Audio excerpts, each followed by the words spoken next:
The way I selected the poems that are in this anthology was pretty much the same way I've done it for my other anthologies, which is I always go back to the books that I grew up with and the books and the poems that were important either in my life or that were passed on to me by my grandmother or my mother.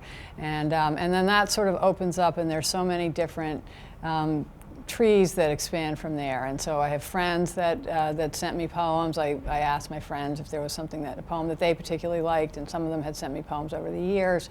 Or my children contributed some poems, and then it's just a chance to read and discover, and each poet leads you to another one. So I think for me, I learned a tremendous amount about contemporary poetry doing this anthology, which was something that I hadn't really spent as much time reading before. So this was, for me, I learned a lot, which is always the best part of any project. Well, this one is focused on different times in life, and it goes from falling in love to breaking up and having children and getting married and growing old and growing up, which are sometimes the same and sometimes different, and being alone and sort of enjoying being alone, and also the sadness that comes with losing people. So I think that there's really a sense of a lifespan in this one, a lifespan of my own, but also that I've watched people, as I've been growing up, what stages women go through. So I think it was a way of really marking those moments. Well, I was lucky because both my parents loved to read and had a love of words and really believed that words could change the world, could change your life. And so I really grew up believing that.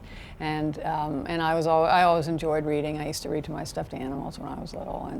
And I think my mother knew a lot of poetry when she was growing up. It was something that people memorized in school. And so you had a little anthology of your own with you all the time. And I think for me, she encouraged us to do that, in that we were encouraged to give her a poem, to choose a poem for holidays or birthdays or Mother's Day, and memorize it or copy it over and decorate it. And I think that's a wonderful way to encourage kids to explore poetry or reading on their own, because anything that we chose was great. It didn't matter what it was, as long as we chose it. So I think that I got into that habit of looking at poems for big occasions. And so when I turned 50, of course everybody talks to you about, oh my gosh, this is such a big one, this is the big one. And of course it's not once it's over, but leading up to it, there's lots of preparation and thought. And so I think poetry is a good way of getting ready.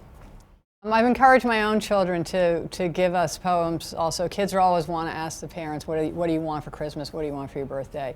And they don't like it when you say, oh, I want something that you've made, because they really want to go shopping, and hopefully you'll buy them something while you're at it. But I think my children have grown up being exposed to words and reading, and they've gotten into the habit of choosing poems for us for Christmas or for birthdays or holidays. And so it's something that I think they've come to enjoy, or at least humor us with the same activity that I grew up with.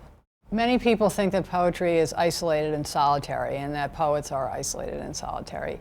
And really, I think that poetry is a conversation. And so it's just like talking to a friend or having a friend talk to us. And I think that's the part of poetry that sometimes people miss. It's a wonderful way of sharing emotions or reflecting on moments. It's like you never really feel alone if you can have a conversation with someone who's been through the same thing that you've been through. So I think often we feel alone at various difficult times in our lives. And I think if you read poems about people who have struggled with the same emotions or felt the same thing, you realize that these are common challenges and universal experiences. And reading poems can sometimes give you a kind of a new take on it, or make you realize that you're going to get through it just like they did, or gives you the same kind of sense that other people enjoy something the same as you do. So it's really a wonderful way, I think, of connecting with people and being able to share things across time, not just with people who are in the same room as you. I mean, there's poems that are written hundreds of years ago that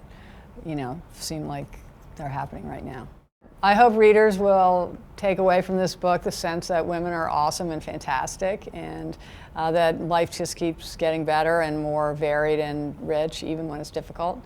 And I think it's hopefully a book not just for women, but for the men in their lives as well, who appreciate how awesome they are. But I think for women, it's really a chance to realize that even the ordinary moments can be extraordinary, and I think by looking closely at those, it gives you a greater sense of how to enjoy your life.